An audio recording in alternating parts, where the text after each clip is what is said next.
채무자가 법원에 변제계획안을 수정해서 변경인가를 신청해 볼 수는 있어요. 그럼 법원에서는 줄어든 변제계획안에 대해서 이 절차를 사실상 다시 진행을 해야 하거든요. 수정된 변제계획안의 타당성을 다시 검토하고 채권자 집회도 다시 하고 해서 이 채무자의 요청이 타당하다라고 판단을 하면 변제계획안 변경인가 결정을 할 수는 있습니다.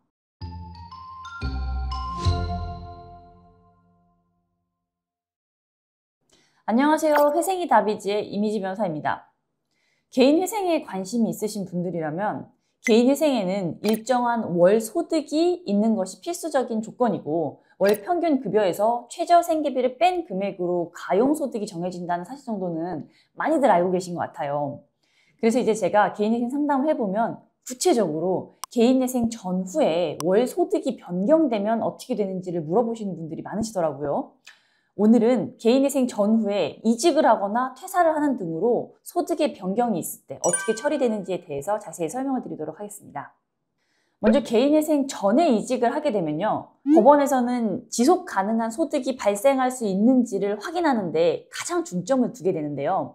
그래서 기본적으로는 향후 3개월 동안 수령하는 급여 명세서를 요구할 수도 있고 채무자가 실제로 취업해서 일을 하고 있는지 근무하는 사진, 근무 내역 같은 것을 제출하라고 요구하는 경우도 가끔 있습니다.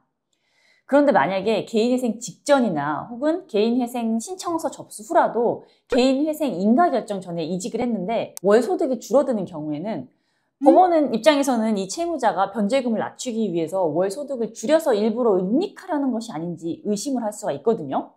그러면 이제 왜 월소득이 줄어드는 곳으로 이직을 했는지를 구체적인 사유 등을 물어서 소명할 것을 요구하기도 하고 조건부 인가가 나오기도 해요. 이 조건부 인가는 예를 들면 매년 7월 1일부터 7월 30일까지 이 채무자에 대한 전년도 소득금액 증명, 전년도 근로소득 원천징수 영수증, 연금 산정용 가입 내역서 이런 걸 제출해라 라고 해서 소득이 변동되는 경우, 특히 증가하는 경우를 확인해서 변제금을 조정하겠다라고 하는 조건을 붙여서 인가를 해주는 거거든요. 그런데 이런 조건부 인가를 받게 되시면 일반적으로 그냥 인가를 받은 분들에 비해서 개인회생 도중에도 계속 서류를 준비해서 제출해 주셔야 되고 실제 변동이 있으면 변제금에 반영될 가능성도 있기 때문에 아무래도 신경을 더 쓰셔야 합니다. 그래서 만약에 이직을 할지 말지 고민 중이신 상황이라면, 즉 이직을 잠시 미뤄두실 수 있는 상황이라면 이왕이면 개인회생 인가결정 때까지 기다리셨다 이직을 하시는 것이 좋다 이렇게 말씀을 드릴 수 있겠죠. 자, 그럼 개인회생 인가결정이 난 후에 이직을 하거나 퇴사를 하게 되면 어떻게 될까요?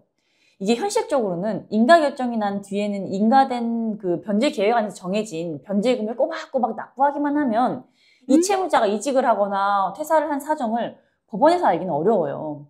이미 엄격한 개인회생 절차를 거쳐서 인가결정을 한 채무자에 대해서 이직하지 않고 회사 잘 다니고 있는지 이런 걸 지속적으로 모니터링을 할 자원 자체가 현실적으로 부족하거든요. 다만 일부 채권자가 채무자가 소득이 늘어났다는 점을 알게 돼서 법원에 변제계획안 수정해달라 이렇게 요청하시는 경우가 있을 수는 있는데요. 채무자의 월 소득이 현실적으로 정말 많이 높아지지 않는 이상은 실무적으로 이러한 요청은 거의 받아들여지지 않는다 이렇게 보시면 될 것 같습니다.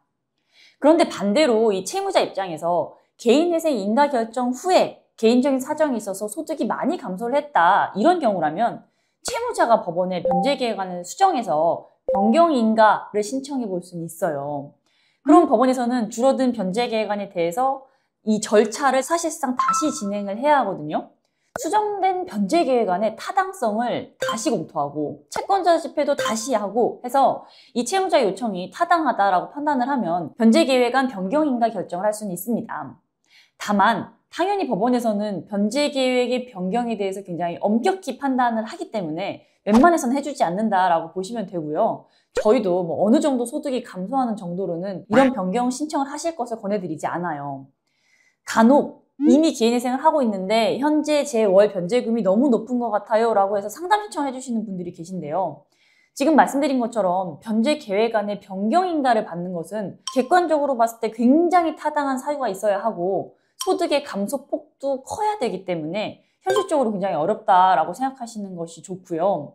그래서 개인회생을 하려고 마음을 먹으셨다면 대리인을 신중하게 잘 선택하시는 것이 가장 중요하고요.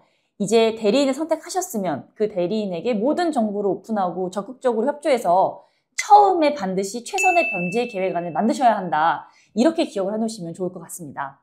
오늘 이 영상을 보시고 궁금한 점이 있으신 분은 주저하지 마시고 아래 댓글에 연락처로 연락 주시면 저희 사무실에서 친절하게 상담해 드리도록 하겠습니다. 감사합니다.